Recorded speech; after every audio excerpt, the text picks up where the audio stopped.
નમસ્કાર દર્શક મિત્રો, સરહદ ન્યૂઝ ચેનલમાં આપનું સ્વાગત છે. હું અનિતા ગોસ્વામી. હવે જોઈએ સમાચાર વિસ્તારથી. અંજારના સચ્ચિદાન મંદિરના મહંત ત્રિકમદાસજી મહારાજ વૃંદાવનની વ્રજભૂમિમાં વ્રજ પ્રભાવ ગ્રંથના તથાનો આયોજનની તૈયારીઓની અનુસંધાને ત્રિકમદાસ મહારાજશ્રી વૃંદાવન મધ્ય મુલાકાત કરી હતી.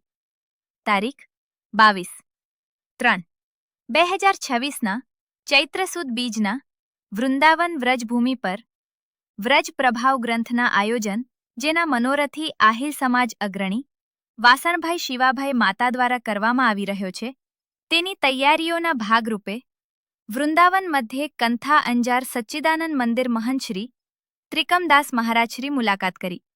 તારીખ 20 માર્ચના વ્રજ પ્રભાવ ગ્રંથના વક્તા શ્રી ત્રિકમદાસ મહારાજશ્રી વૃંદાવન મુલાકાત કરી હતી, વુદાવન ફોકલા આશ્રમ ખાતે, અને ત્યારબાદ પછી અધિક માસના બરસાણા મધ્યે પરસોત્તમ માસ જૂન મહિના 1લી તારીખ વ્રજ પ્રભાવ ગ્રંથનું આયોજન કરવામાં આવ્યું છે. ત્યારે તેમના મુખ્ય મનોરથી મુંબઈના રાવત પરિવાર દ્વારા આયોજન કરવામાં આવ્યું છે. અંજાર સચ્ચિદાનંદ મંદિરના મહંત ત્રિકમદાસજી મહારાજે જણાવ્યું હતું. બ્યુરો રિપોર્ટ બળદેવપુરી ગોસ્વામી, સરહદ ન્યૂઝ, કચ્છ. રાધે રાધે. જય શ્રી સચ્ચિદાનંદ પરમધામ ધણી. ખૂબ આનંદ, ખૂબ હર્ષ સાથે જણાવવાનું કે આવનાર દિવસોમાં ચૈત્ર સુદ બીજ, એટલે કે જેને આપણે ચૈત્રી બીજ તરીકે ઓળખતા, એના માટે સોનામાં સુગંધ ભળે તેમ સમગ્ર પૃથ્વીની પવિત્ર ભૂમિ કહી શકાય એવી ભૂમિ, એટલે કે ભગવાન શ્રી કૃષ્ણની ભૂમિ, એટલે વ્રજભૂમિ, વૃંદાવન ભૂમિ.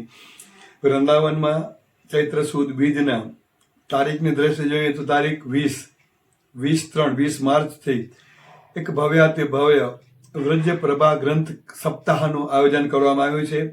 ને આ આયોજનના મુખ્ય જજમાન તરીકે જે આપણા કહી શકાય રસિક સમાજનું ગૌરવ એવા સત્તાપર ગામના નિવાસી વાસણભાઈ વિસાભાઈ પરિવાર તરફથી ભવ્યાતિ ભવ્ય વ્રજ પ્રભા ગ્રંથનું આયોજન કરવામાં આવ્યું છે.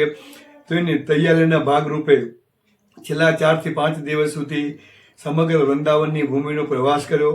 સંતો સાથે જેને કહી શકાય ગોષ્ઠી કરી, આયોજન માટેની બધી વ્યવસ્થા કઈ રીતે ક્યાં ગોઠવવી, 1500-2000 લોકોનો સમાવેશ થઈ શકે, સારી રીતે રહી શકે, એના માટે થઈ અલગ અલગ કમિટીઓનું જેને કંઈ સંગઠન કરવું, કમિટીઓનું નિર્માણ કરવું, કમિટીઓ બનાવી, પાણી સમિતિઓ હોય, સ્વાગત સમિતિઓ હોય, વ્યવસ્થા સમિતિ હોય, આવી રીતે વાસણ વિસા પરિવારના સર્વ સભ્યો સાથે રહી, સંતો સાથે બેસી, અલગ અલગ સંસ્થાએ જે સાથે બેસી અને મંત્રણા કરી, અને આ બધું કાર્યક્રમ વૃંદાવનના મુખ્ય સ્થળ કહી શકાય છે. સમગ્ર જેને નિસોડ ખાસ કરીને એવો ફોકલા આશ્રમ છે, જે ઐતિહાસિક છે, પુરાણો છે.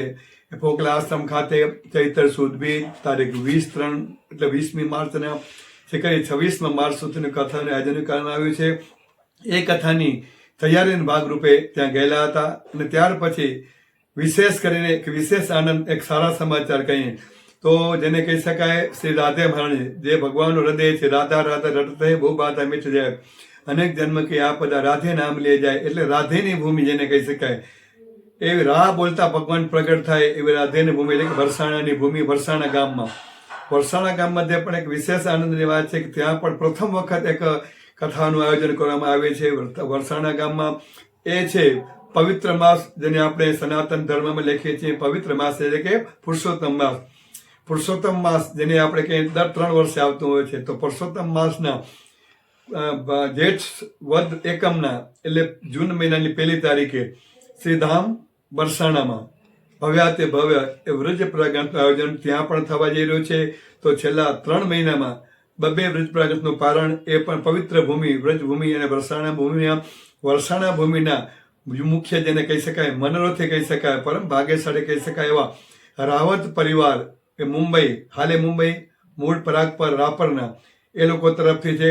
તો આપણા ચેનલ માધ્યમથી આપ સૌ રસિકજનો, ભક્તજનો, વ્રજપ્રેમી, ભક્તપ્રેમીજનો ખૂબ સરસ રીતે કથાનો લાભ લે અને તૈયાર રૂપે, હજી તો સમય છે પણ એનું જે તૈયારી પહેલે આગવી તૈયારી એના માટે થઈ બંને કથાઓ વરસાણા અને વૃંદાવનની, એના માટે થઈ અને બંને પરિવારો વાસણ વિશા પરિવાર સત્તાપર, રાવત પરિવાર મુંબઈ ને બંને પરિવારો સાથે રહી, બંને સ્થળોની મુલાકાત રહી અને તૈયારીની ભાગરૂપે તૈયારી જોઈ હતી.